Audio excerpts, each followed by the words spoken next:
नमस्कार विद्यार्थियों, आपके लिए अर्धवार्षिक परीक्षा 2023-24 जो होने वाली है, तो कक्षा 10वीं के लिए मैं विशेष सामाजिक विज्ञान के कुछ क्वेश्चन आपको अवेलेबल करवा रहा हूं। तो आप लोग इनको निश्चित तौर पर पढ़ के जाइएगा, आपको बेनिफिट ज़रूर मिलेगा। अर्धवार्षिक में भी मिलेगा और इसके बाद जो आपका मेन फाइनल एग्जाम का पेपर होना है उसमें भी आपको फ़ायदा ज़रूर मिलेगा। इसमें जो पहला क्वेश्चन मैंने लिखा है, बेल्जियम की राजधानी बताइए। दूसरा है रॉकेट अधिनियम कब लागू हुआ। फिर औद्योगिक क्षेत्र को प्राथमिक क्षेत्र कहा जाता है या नहीं। भारत में पाई जाने वाली मिट्टी के नाम लिखिए। मृदा अपरदन से क्या तात्पर्य है। जलोढ़ मिट्टी और काली मिट्टी में अंतर स्पष्ट कीजिए। मृदा संरक्षण से क्या आशय है। रचित वन किन किन राज्यों में है। अभयारण्य किसे कहते हैं। केंद्रीय वन आयोग क्या है। रबी और खरीफ की फसल। गन्ना नगद दाम की फसल क्यों है।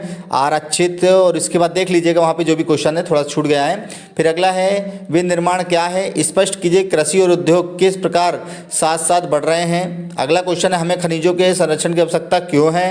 अगला है भारत में वस्त्र उद्योग तथा लौह इस्पात उद्योग की तुलना कीजिए। फिर अगला क्वेश्चन है परंपरागत तथा गैर परंपरागत ऊर्जा संसाधन में अंतर बताइए। फिर अगला है भारत में पाई जाने वाली लौह अयस्क की 4 पेटियाँ लिखिए। और इसके बाद कॉर्नर लॉ क्या है। फिर अगला है आयात शुल्क से क्या आशय है। और जल प्रदूषण को नियंत्रित करने हेतु कोई 3 उपाय और त्रिपिटिका कोरियाना क्या है। तो ये क्वेश्चन आपको मैंने अवेलेबल करवाए हुए हैं। इसके बाद भी कुछ क्वेश्चन हैं, लेकिन कुछ चर्चाएं बीच में इसलिए कर रहा हूँ कि इनको पढ़ना जरूर। ये सोच के नहीं जाना कि अर्धवार्षिक में यही आएंगे, लेकिन पढ़ना जरूर, जिससे आपको बेनिफिट जरूर होगा। अगला क्वेश्चन है प्राथमिक क्षेत्रक, द्वितीय क्षेत्रक और तृतीय क्षेत्रक को उदाहरण से समझाइए। फिर अगला है सत्याग्रह के विचार का क्या महत्व है। अगला है भारत के लोग रोलेट एक्ट के विरोध में क्यों थे। अगला है असहयोग आंदोलन के कोई 4 कारण लिखिए। वैश्वीकरण क्या है। इन उद्योगों के वैश्वीकरण का बुरा प्रभाव पड़ता है। विदेशी व्यापार क्या है। फिर अगला है जलियांवाला बाग हत्याकांड पर संक्षिप्त टिप्पणी लिखिए। सबने आबाग आंदोलन का वर्णन कीजिए। रोलेट एक्ट क्या है। राजनीतिक दल से क्या आशय। 3 विशेषताएं लिखिए। हमें खनिज के संरक्षण की आवश्यकता क्यों है। और अगला है भारत के मानचित्र पर निम्नलिखित को दर्शाइए। अजमेर, बालाघाट, रानीगंज, सोनीपत, नर्मदा और कोरबा। और भी है कुछ, उसको भी पढ़ के जाइएगा। मैंने अपने तरीके से आपको दे दिया है, अवेलेबल करवा दिए। और भी क्वेश्चन है, टोटल 50 क्वेश्चन मैंने आपको अवेलेबल करवाए।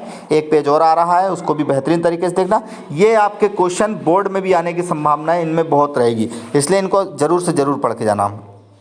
फिर अगला है प्रथम विश्व युद्ध में सहयोगी मित्र राष्ट्र कौन से थे। सेठ हुकुमचंद कौन थे। निर्वाह और वाणिज्य कृषि मंत्र लिखिए। एजेंडा 21 क्या है, इनके सिद्धांतों की सूची बनाइए। वायु प्रदूषण को नियंत्रित करने के उपाय लिखिए। औद्योगिक मजदूर से क्या आशय है। भारतीय अर्थव्यवस्था पर महामंत्री का प्रभाव डालिए। कंपोजिटर एवं व गेली क्या है। गुटखा से क्या आशय है। स्पिरिटर फूलर एवं गाइडिंग से क्या आशय है। मुद्रण संस्कृति ने भारत में राष्ट्रवाद के विकास में क्या मदद की है। और फिर अगला है वन पर्यावरण के महत्वपूर्ण अंग क्या है, इस कथन को स्पष्ट कीजिए। और लास्ट क्वेश्चन में दिया है संघीय व्यवस्था की महत्वपूर्ण विशेषताएं बताइए। तो दोस्तों ये मैंने आपके लिए क्वेश्चन, मेरे प्यारे विद्यार्थियों, मेरे प्यारे सभी बच्चों, मैंने ये अवेलेबल करवा दिया अपने क्वेश्चन। इनको निश्चित तौर पर पढ़ के जाना, जिससे आपको क्या बेनिफिट हो। बेनिफिट ये होगा कि अर्धवार्षिक की तैयारी, वार्षिक की तैयारी निश्चित तौर पर आपकी हो जाएगी। और फिर अगले क्वेश्चन जब वार्षिक आएंगे तो निश्चित तौर पर उसमें भी देंगे। आप हमारे साथ बने रहिए, आपका प्यार हमारे साथ बना रहे। जय हिंद, जय भारत, जय श्री राम, जय वंदे।